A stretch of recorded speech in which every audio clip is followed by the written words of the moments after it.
And we're live. Welcome everybody to this week's edition of the HTBox, the Humanitarian Toolbox AllReady weekly stand-up. Today on the line we actually have Tony. We've got Jim from the Red Cross. We've got one of our contributors, Steve, on the line as well.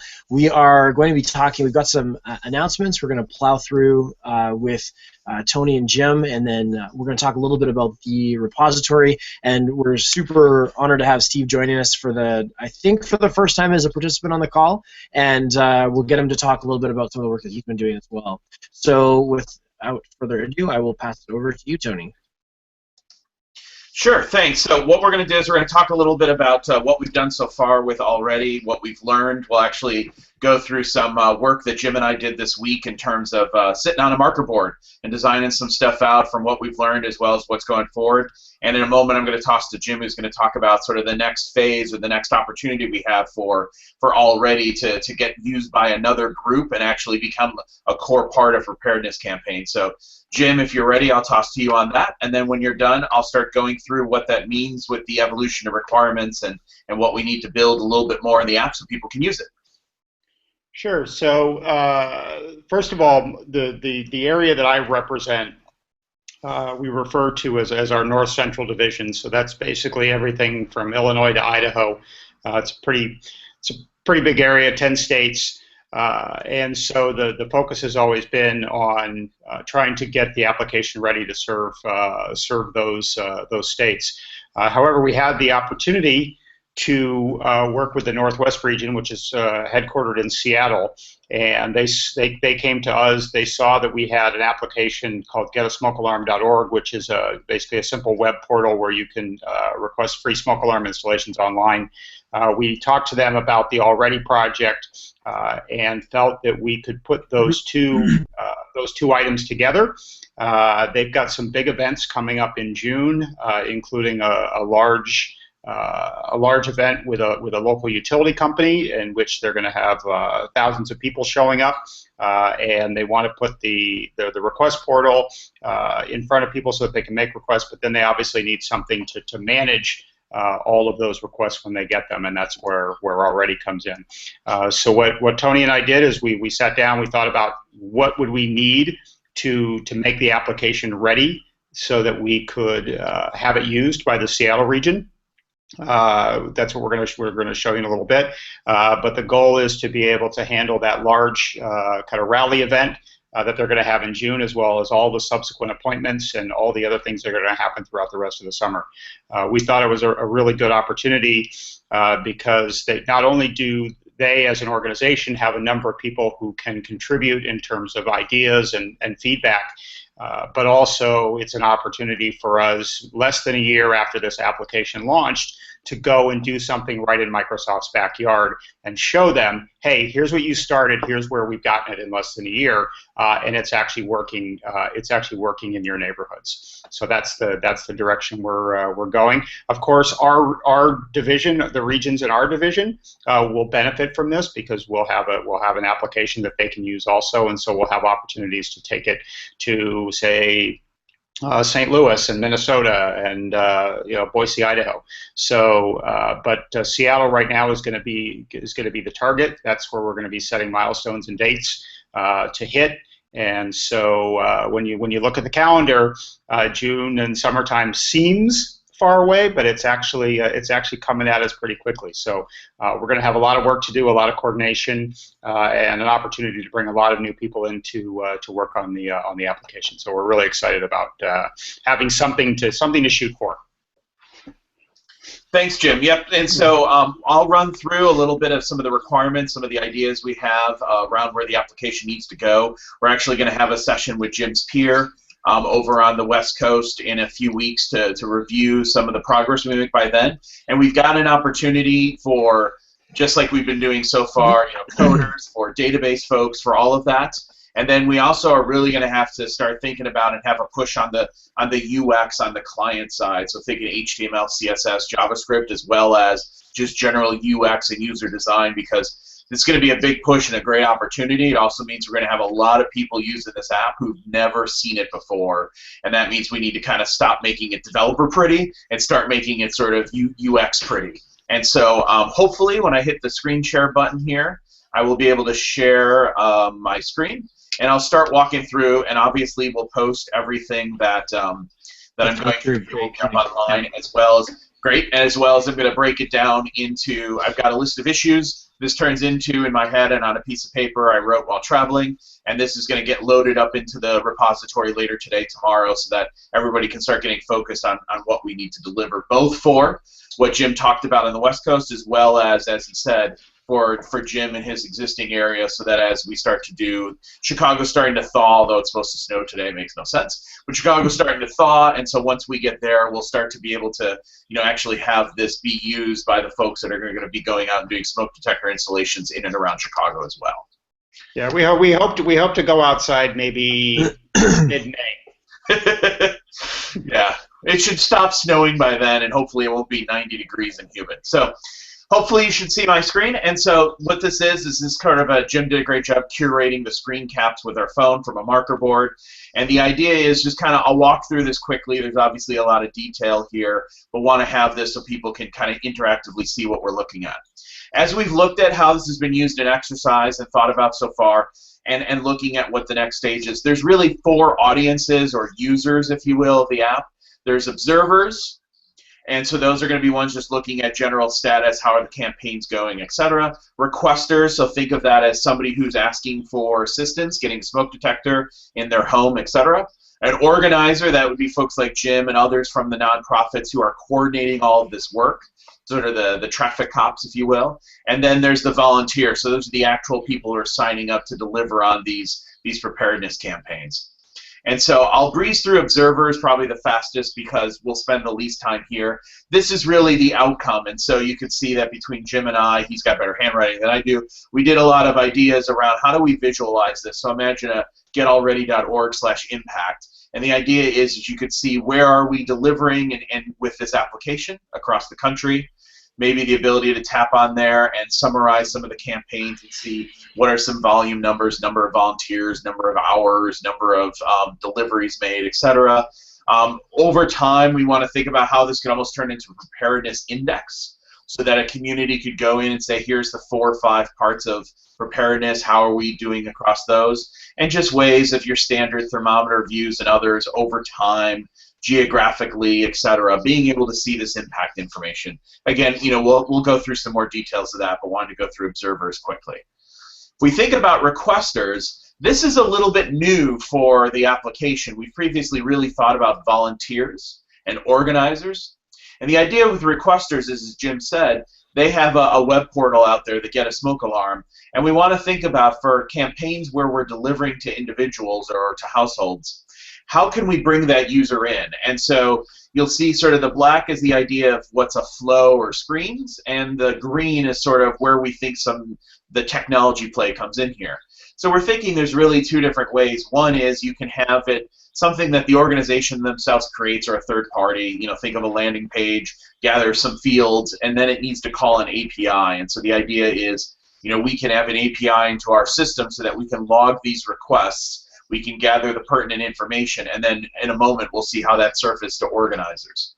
Alternatively, much like we've already done work to have home pages for the campaigns that are managed by a content management system of sorts, the idea too is that they'd be able to make a request page with some branding information, some content, what are the fields in the survey, and then what do they want the email, that sort of acknowledgement or the receipt, if you will, that goes out after somebody makes a submission. And so we imagine the ability for them to go and fill out that field.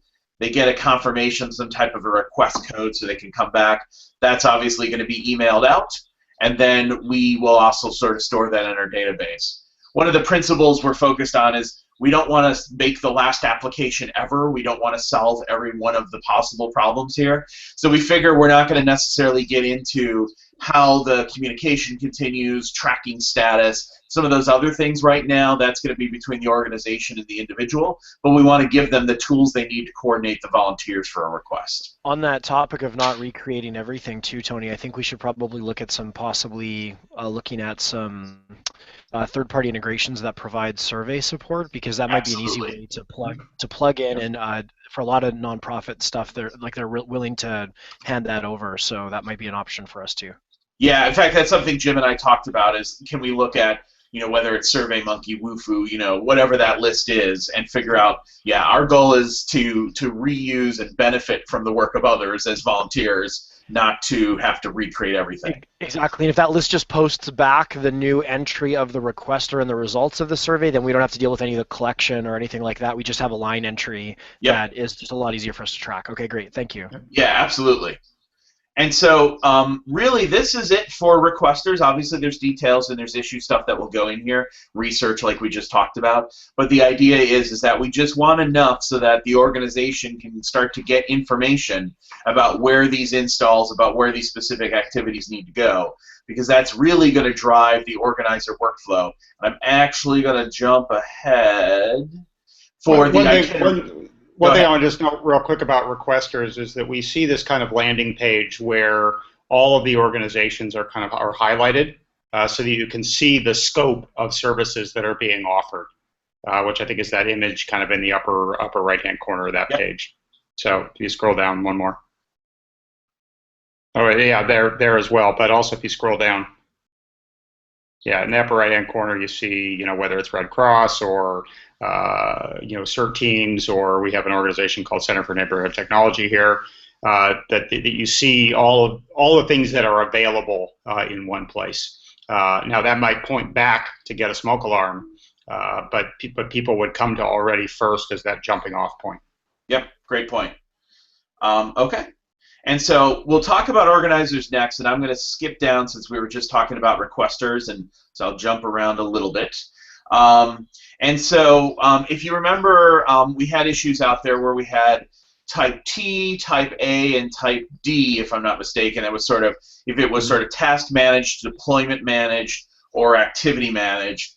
And a couple of things we started to look at here is we think there's a little bit of a refinement of those three types. I'll talk about that in a second. The other thing is we're going to shift us over from using the word activity and use the word event. One of the things we realized is task and activity are nearly synonymous, and event is something that makes more sense to the domain of the users that are using this application. So in the past we had campaigns, activities, and tasks. Now we're looking at campaigns, events, and tasks. And so a campaign is a series of events, and an event is a collection of tasks. So every developer in the C# world has just cringed at the thought of an object floating around named event. So well, we already had tasks, so why not? We just need object and let's see, string, and we'll be set.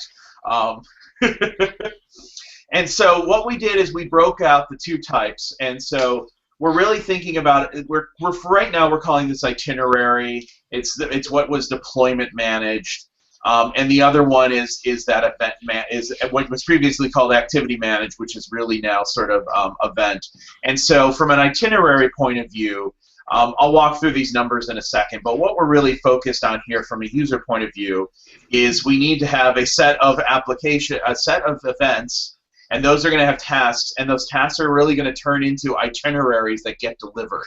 And so the idea is that this isn't everyone show up in a rally event on a Saturday. This is people start to go week by week, day by day, and actually go and deliver individual smoke alarms. And so one of the things that we started to realize here is that if we go to what we call sort of our normal workflow, if you will, which is the rally event, so think of it as a Saturday event. The idea is that from a user point of view, there's roughly 7 things you wind up doing. If you're not already created, you create the organization, you create the event with some details and tasks. We'll show that in a second. You have to post and advertise. You're going to accept registrations. You're going to potentially reassign volunteers to different tasks. You're going to confirm them if you're changing the times. And then we have this comment over here about managing churn.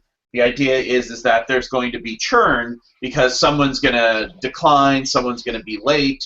You're going to change your task and alignment. You're going to do that. You're going to then check in folks when they actually get there the day of. You're going to manage that event, and that's one where we think that's an example of we don't want to do the thinking for them and solve everything, so we're not focused on number 6. And then you're going to complete that event and possibly follow up with volunteers and some other activities. And so if that's kind of a standard workflow for one of these, it changes only a little bit when you get over to an itinerary, because what's going to happen is you're going to You're going to still create an organization. You're actually going to create a recurring event, and we have a screen for this in a second, because you're typically going to say, we're going to do installs every, I don't know, Tuesday and Wednesday for the next 6 weeks, something like that.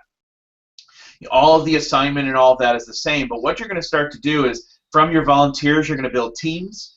From the list of requests, you're going to build itineraries. You're going to then match those up. So you say this team of 3 people in 3 different roles are going to deliver these 6 bits of these 6 deliveries on Tuesday, and then you're going to actually complete and check out the delivery of those. And so we started to focus on a visualization where you could see the requests. Obviously, for privacy reasons, they might only be down to the block level or something like that. See the requests and be able to start to group up a team of individuals who are going to deliver on that set of requests. And we kind of call this the minority report view. You sort of drag things back and forth, get it set. And then once you have that, that turns into the tasks, the itinerary of what's going to be done on that day. And so we talked about here showing that we could visualize the requests on a map. You can sort of filter, maybe draw a little lasso. That makes your list of what you're going to go do.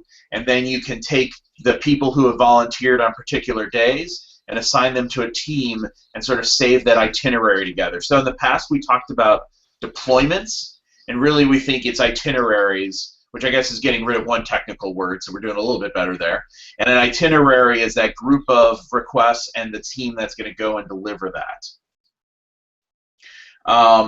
And so we talked about how originally we're thinking about teams and itineraries, and really what it comes down to is you have the itinerary as the first class object, if you will, entity, and then the team is the people assigned to that, and you're picking from the tasks over the course of that day. And so I'm jumping around a little bit, but if I jump back up to here, we showed the idea that, and this would work a little bit different for different types, but literally what you'd be able to do is say, I want to set up an event called smoke detector installations.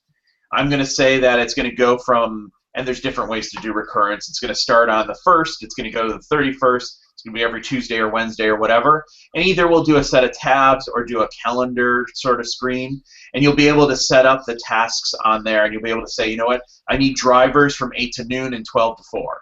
I need installers from 8 to noon and 12 to 4.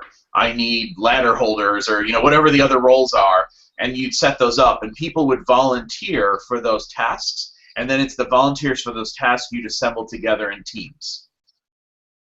So I'll pause for a second, Jim. I don't know if there's anything you wanted to add in there before I go to volunteers. Yeah, I mean, I think what we'd like from an organizer standpoint is for them to actually kind of block out not only the tasks but the times that they need to be done, and then how many people are needed to complete each task. Those would then show up on the volunteer side, so that the volunteer can see the event and see the things that are available. And as volunteers sign up for those, back in that kind of event creation view, you're starting to see, like we drew some numbers at the bottom of these blocks that kind of show the need and the have, so that you can start to see all in one place visually how many people you have, where you still have holes, and that ability to kind of move things around, but still have a big overall view of the event. Because I think that often organizers kind of have a sense of how to do this, but and put things together, but having something graphical that they can drag and drop and move around, I think will allow them to do much better planning and make sure that they've got the staff that they need. And then you might see as the event starts filling up, as in each of these blocks, you're starting to see the names of the volunteers popping in and showing who's scheduled to each of these tasks. Yep. And so one of the things. Go ahead, James. I was just going to say one of the. Oh, he's frozen in time. It's cold up there too. For me, beat of dragon. Well, I will keep talking in hopes that the recording's working. But one of the things that I think we need to be thinking about is in terms of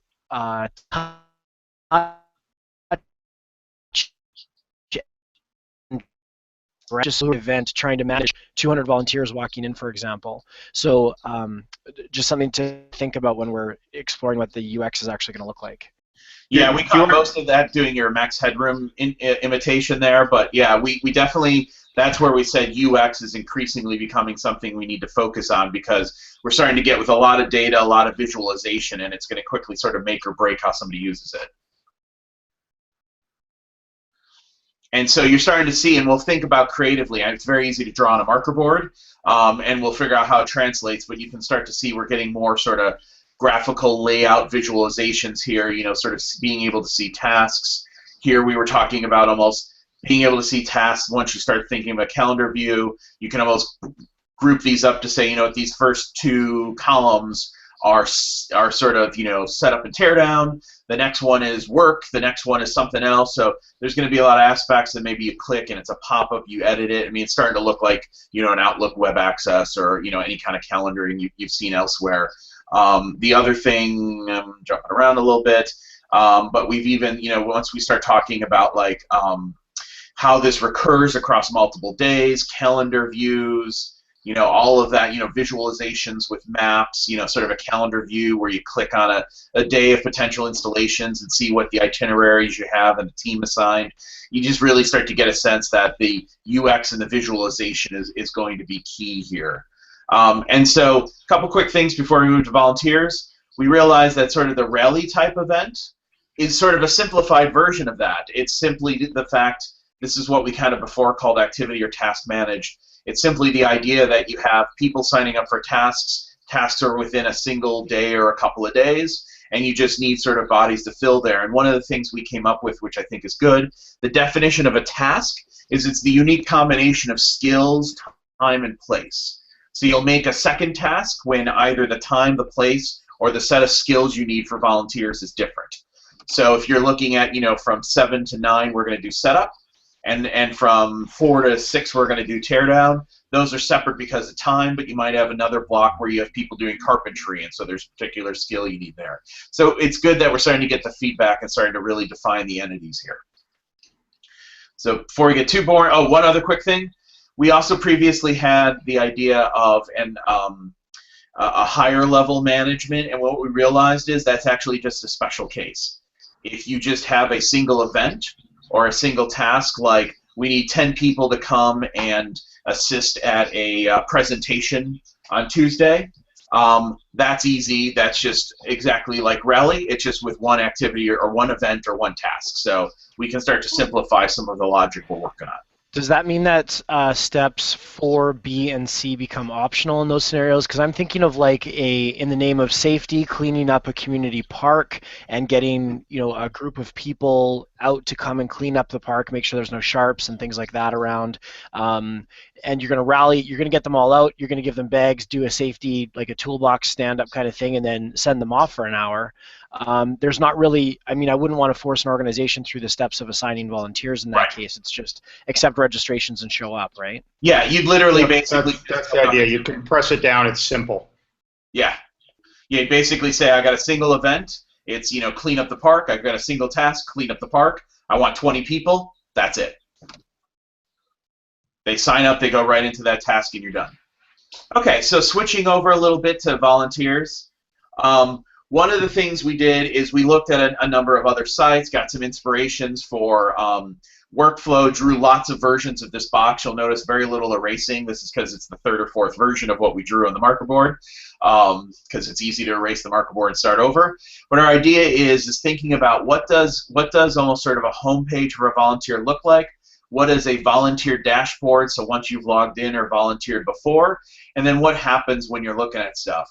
So we figure when you're anonymous, you're just coming and looking to volunteer, you know, we'll want to have some high-level about information, maybe an upcoming event that we attempt to geolocate based upon IP or other stuff, you know, that might be relevant to them, a horizontal search set, and then a calendar of events. And this will be a refinement to what you see right now, which is the quote-unquote homepage of AllReady, which is kind of a uneventful landing page that doesn't quite move you anywhere. And so we're thinking more from a task point of view. Give me a quick, what's the next event I might want to do?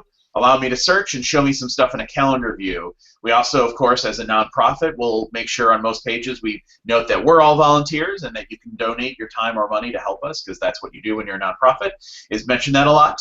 And so that will definitely be there. But once you click on something, you'll be able to see the details of an event. Some of the specs, right? It's going to be in the Surma Park. You're going to need to, I don't know, wear boots and, long pants, or, whatever some of the details are. And then the multiple dates and times you can either sign up for events or tasks. So from one quick screen, you can almost see, maybe it's an accordion view or whatever, of what are the things I can help with. And then once you see those and you click to volunteer, kind of like we have the flow now, won't ask you to log in or register until you absolutely have to. You have to provide some qualification info, which might be skills, which we talked about before. It might be answering a couple of questions like, we need to verify that, you're over the age of 18 or something like that. And then again, like before, we'll give you a confirmation page and you'll get an email. And then everything else pretty much stays the same in terms of our workflow. We'll send you a reminder. Eventually we figure that you'll have some communication preferences to customize that. But all of that continues to flow. But now that you're registered as a volunteer, we want to be able to give you a dashboard. Be able to say, here's what's next up. You said you'd go clean up the park on Tuesday. It's Sunday, so we're going to mention that to you. Here's some upcoming stuff you've got coming. Here's some past events. And then we can start to consolidate those bits and pieces we've had, James and Steve, around, here's how to change your email address, here's how to signify communication preferences, here's how to maintain your list of skills. We'll kind of build up that dashboard or sort of account page that gives you quote-unquote tabs to do a lot of that activity and start to bring the UX together for a volunteer. So pausing again, Jim, I don't know if there's anything to add there. No, I think you got it. I think the main point that we wanted people to be able to get as much information about events and projects before they had to absolutely take that login step, which I think allows people to drill down a little bit more. If we hit them with that right up front, we're afraid that they may not get the inspiration that they're looking for to sign up for something. Yeah, in fact, when you and I were doing this, I remember we went on another site, and it turns out you had an account, and then we didn't remember the password and had to get an email. All that reasons that cause people to fall off through a checkout or registration process. We want to avoid that and really only ask them at the sort of quote-unquote the last minute we have to. And so really, from a volunteer point of view, it's pretty straightforward. Again, we'll send them reminders and other stuff, but the organizer is where we see a lot of this, no surprise, a lot of this activity and work. And so when we break down issues, I'm going to break down issues and put them into a milestone and focus on building out these pages, pulling together the information we have, the workflow intersection between volunteers and organizers. For organizers, there's going to be a set of issues that are going to refine that deployment managed model that we already have in there, and I forget, but I think it was one of the many mics who contributed, did a lot of that work. In fact, James had a comment on one thread where we had reached like peak mic. We had 4 or 5 mics on the same issue. So it's going to be some adjustments to that, but for the most part, we've got a lot of the entities in the bones. It's going to be a lot of UX and visualization. So again, the folks who are seeing this or others, if you've got UX, HTML, JavaScript, CSS front-end folks, really want to start to get a lot of people engaged there. When it comes again to this workflow, we've got most of this, so there'll be some issues around tweaks, but we've hit most of it. A little bit with the team and itinerary versus deployment. For the activity and the rally managed, it doesn't change much, so again, there'll just be a few tweaks there. And then it's really going to be getting some of this visualization of how do I get this event builder. I got to start using the right words. This event builder UI, because that's really going to, I think, be the core of an organizer is going to be building those events, sort of managing the churn of volunteers, and then assigning out those itineraries is going to be the core of the usage of the app. And then back after we get that, key's going to be getting that API in for requests, getting that model in the database, and then figuring out how do we add that to the home pages we've already worked on. And then over time, observers will kind of be our lowest priority, but will be the next thing, because once we've got a number of folks using this, we'll quickly want to be able to show the percentage done and some of that information which we've been capturing. So that's the set of requirements and thoughts around both the usage with Jim as well as with this peer on the upper West Coast there. And by the way, I'm gonna go out and try to make sure that we can recruit more Steves. Absolutely. Well, we've got a couple of Jims, so I mean we're doing good there in that capacity. We've got a couple of Daves, I think. We're starting to hit all the check boxes here for simple names. I think at one point we looked around and what did we have? We had like Richard, Michael, James, Tony. Like we have We need more interesting names. Well, I actually on April 2nd here in Chicago, we're going to be at an all-female hackathon, so maybe we get a few more Michelles and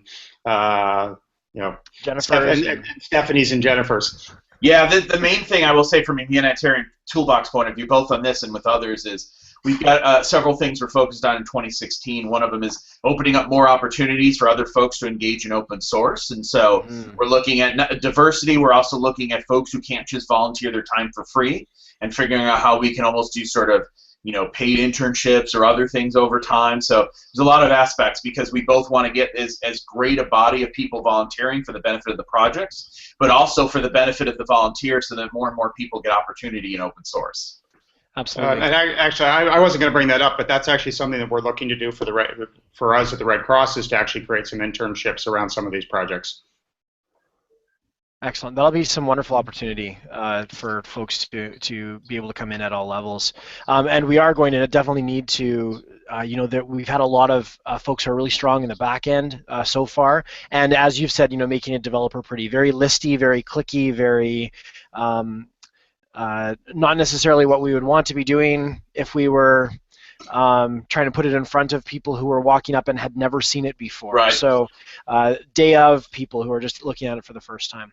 I'm going to jump on really quickly and just show the, I guess, share my screen here and hope this works okay. There's a green clicky button. And it's actually not giving me any...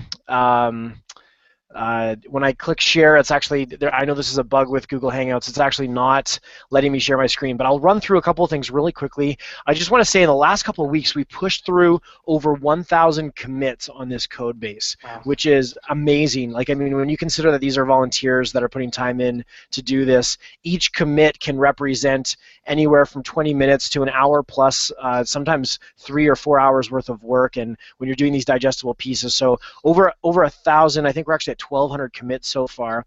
I'm looking at it, and you can see from the code frequency and punch cards on the project that most of the work has happened on weekends. So if you're looking for evidence of people who are literally taking some of their time out of their personal time to make this happen, this is absolutely what's going on. And then also, if you could actually just flip over to the pull requests tab there really quickly, you'll see that there's a couple of open, but 294 closed. That is almost 300 aspects of this application have been addressed by volunteers. So that's an absolutely wonderful thing. Since you've got that open, Tony, would you mind bringing into focus from the issue list the current, like the top issues that we should be addressing as a community? Yep, and so I'm going to go through the milestones. And so the common pattern here is go into the milestones, look at the ones, and I've got a little bit of work here to do, look at the ones that have time frames, the earliest. Some of them will be in the past, just because as a volunteer project, you can always go and update dates. But look at the earliest milestones first, and then when you go in a milestone, we have 3 tags that are key, P1, P2, and P3, which oddly enough are priority 1, priority 2, and I wanted to make a joke, but I'll say priority 3. And so the idea is that the P1s are going to be the keys that you want to look at. So look at the earliest milestone, and then look at the P1, P2, and 3, and a couple other things. We've started a new pattern of having 2 milestones, which are technical backlog and features backlog. They're a place we put issues that are either technical in nature or requirements. We don't know quite what milestone they are in, so if you want to work on more technical items, you can also look in there. We have given them priorities, and we've also got some that are marked as questions because they might be discussions, and some that are marked as jump-in opportunities, and that's our tag for, I kind of want to just have a first date with the app. I don't want to get married to it, so how do I jump in and maybe spend, just an hour getting it built, and then, in this case, replacing some hard-coded string values with constants, something that's not going to require architectural changes, etc. Excellent. Okay. Now we've been getting quite a bit of traffic actually. We've had over 5,000 views of the project in the last little while, we've been getting an increasing number of people forking the project and looking at the code, seeing what makes it tick. So that's wonderful as well. Steve, in the last week here, or last 10 days, I guess, you put together an article. You're one of our more recent contributors that's joined the project, and you've come out swinging. Could you just talk a little bit about some of the contributions you've made and a little bit about what you've got in your article? Yeah, sure. So, I mean, the reason I wanted to put that blog post together really was just to sort of reiterate some of what you guys have already said in terms of it's a very positive experience working on the project. I was new to open source when I started, so I'd never done a Git pull request at the time, and so this looked like a good project to jump in on, and it was really easy, and that was, I think, very important as someone new to GitHub not to be put off by the complexities of some of the things that you have to learn to get a pull request in, and really, yeah. So that's what I've sort of covered in the blog. Just the early experiences I've had over the probably 3-4 months that I've been contributing, and already, I've got, I think, 22 pull requests in. It's really nice to see code that you've spent time on going towards something that's, for a really positive outcome. And I think that's, that's what I'd urge people to do if you're thinking of jumping into open source, is to look at a project like this as an easy opener and one that's doing some really good with your time as well. Yeah, absolutely. And now, Steve, you have a post on there on your experience on getting on board and things like that. One of our other contributors, Dave Paquette, also has a post on working through some of the mechanics of getting that first pull request actually through the like that first journey that you take. I think you use that as well, Steve, to get to kind of navigate. Yeah, definitely. Yeah, I mean, it's there's a lot of technical steps that you have to probably get right, and until you've done it a few times, it's not always that straightforward. Certainly, I had some issues early on with merging and things just not going in right. I had to resubmit a couple of PRs, but now that we've done it a few times, I think certainly following Dave's post, you can get a really good groundwork to get the process right. And yeah, I just sort of summarised a few of the steps that I found really useful as well, just to make sure my merges are all sort of up to date before I do and rebased correctly. Excellent. Okay, well, we are, I think we're setting a record for the length of time for our stand-ups. So, Jim, was there anything else you wanted to add before we called it for today? Yeah, the only other thing I wanted to add is, if possible, if I could just get, I don't know the best way to do this, but just get a list of the cities where everybody's working, because I'd like to show that visual to our team to show the scope of the project. So, Steve, I know you're somewhere on the other side of the pond. I'm not sure where. Yeah, right at the south of the UK. Okay, so but we'd like to, if we could get that information, I think that's a nice visual that I can put in front of people to show them the scope of this project, that it's not just something that we're doing in Chicago or Seattle at Microsoft. It's something that has a much bigger appeal. So if I could get that information somehow, that would be fabulous. Excellent. And Tony, anything from your end? No, yeah, I realize we cheated today. It's not exactly a stand-up. It's more of a sort of discussion all about the project and where we're going in that. So it's definitely over time. But again, I think the other number I was going to mention is I think now the repo's up to 42 contributors. So 42 separate human beings, at least we assume they're human beings, who have submitted code to the application, and that's huge. So thanks everyone, and I'm looking forward to, as we move this forward, and getting it used by hundreds, if not thousands, of folks that are going to be involved in some of the next practices we have. Excellent. Okay, well, thanks everyone who tuned in live or who will be watching it afterwards. And if you could help get the message out, we are looking for some UX people. We're obviously, from the amount of work that Tony and Jim have dreamed up here, we're going to be looking for some back-end technical people as well. So it's kind of an all-hands-on-deck kind of call out there. So thanks very much, and we'll do this again in the next couple of weeks. Thanks, guys. Cheers. Great. Thank you, everybody. Really appreciate it. Thanks. Thanks.